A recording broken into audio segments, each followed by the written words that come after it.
For today, we're playing Monster Hunter Wilds, the beta, and on the ROG Ally. To begin with, we're going to be testing the default preset, which is the high settings for this one, with FSR 3 at the Balanced preset. This looks awful, but we'll see how it goes. I'm going to guess probably like 20 FPS at most. And I'll back out, use the low settings, and we can see if we can get a playable frame rate out of the Ally. Well, what do you know? We're getting... oh my god, 10 FPS guys, let's go. Yeah, this game has the most awful default presets, I swear. On the 2070 it gives you the lowest settings with DLSS, but on the Ally, a way weaker handheld, it gives you the high settings. Makes no sense. But expected, we are sitting again at 10 to 20 FPS. Not great, but it's a decent start, I guess. Let's back out, try the low settings, and see how we can go there. Alright guys, low settings. I'll keep FSR active, because obviously we're going to be needing it the entire time. So yeah, low settings, FSR active. We'll deal with that, but no frame gen. Alright, this is surprising. We are sitting at 20 FPS here. Yeah, decent jump I guess from before, but still not playable guys. It's kind of expected because we are playing at 1080p, and the Ally does have a hard time running games at 1080p, at least those newer games at 1080p. So hopefully, I'm guessing 720p is the move for this one. Coming down here, falling below 20 FPS, just got struck. Oh my god, even lower guys. Like 16 FPS here, or 17. Yeah, 30 FPS will be hard to get. And we can use frame gen here, but frame gen at 30 FPS will feel awful. Talking about frame gen, here we are with that. We're now sitting at 30 FPS. And yeah, the inputs are definitely delayed now. There's definitely some fat input delay here. Is the game playable? Probably not. Because, I mean, how are you going to fight people, you know? How are you going to hunt monsters down with input delay? Feels pretty bad. But the image does look smoother. I won't lie about that. It does look smoother, but still not playable, guys. Let's back out, try 100p.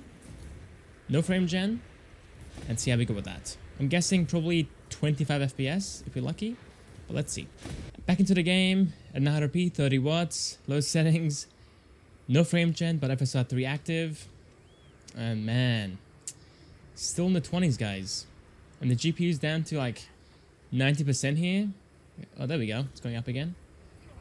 98%. So we gained like 3 FPS here at most, like 4 FPS. Let's go down though and see how far it falls down.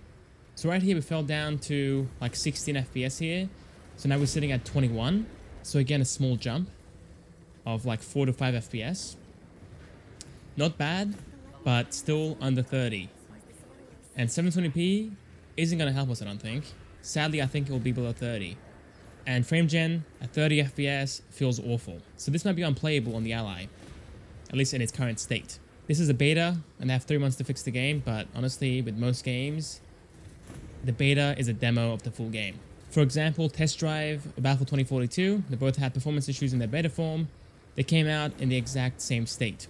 Ran poorly, and Battlefield got fixed, but Test Drive is still having a hard time running. So yeah, let's enable frame gen again. It won't run well probably, or feel well, but let's just try that anyway. Frame gen active, and now we're sitting at the high 30s, the mid 30s, and even the mid 40s. It's a wide range, but it does go through all the phases. And at 40 FPS, it does feel kind of decent. It's not too bad, but in the 30s, it does feel very sluggish again. So yeah. So for me, 40 FPS is playable, I would say. Not ideal, but can be playable. But once you fall down into the 30s, like the low 30s, that's when it feels very, very sluggish and it becomes unplayable again. Okay, let's pause the game here, guys. Back out, try 720p with no frame gen and see how we go there. And going over the graphics, guys, it does look kind of decent on the small screen of the Ally. It does look sharp enough, even at 100p with FSR active. But again, as you guys know, the performance isn't ideal, so it doesn't really mean much. And back here again, the GPU around 90%. The FPS though is pretty close to the 30s now. There we go, 30 FPS for a second there. Let's go down here though, guys, and see how far it falls down. So far pretty close to the 30s. But normally we lose like a few frames coming down here. And coming down here, guys, we fall down into the mid 20s. It's glitched again. And down here we're sitting into the high 20s, even the 30s. but it can also fall down into the low to mid 20s. So pretty inconsistent again, but Frame Gen hopefully will feel way better at 720p.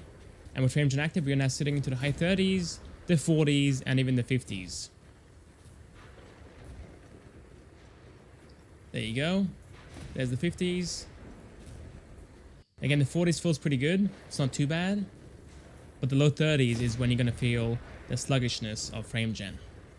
And I said this in the previous video as well, but this is the intro section of the game. So in the full game, there might be a scene that is far more intensive and can make your FPS tank. So that's always a thing as well. Keep that in mind. And for the fun of it, guys, 15 watts, FSR 3 active with Frame Gen. And we're sitting at the mid 20s on average, or low 20s on average, with dips down into like 15 FPS.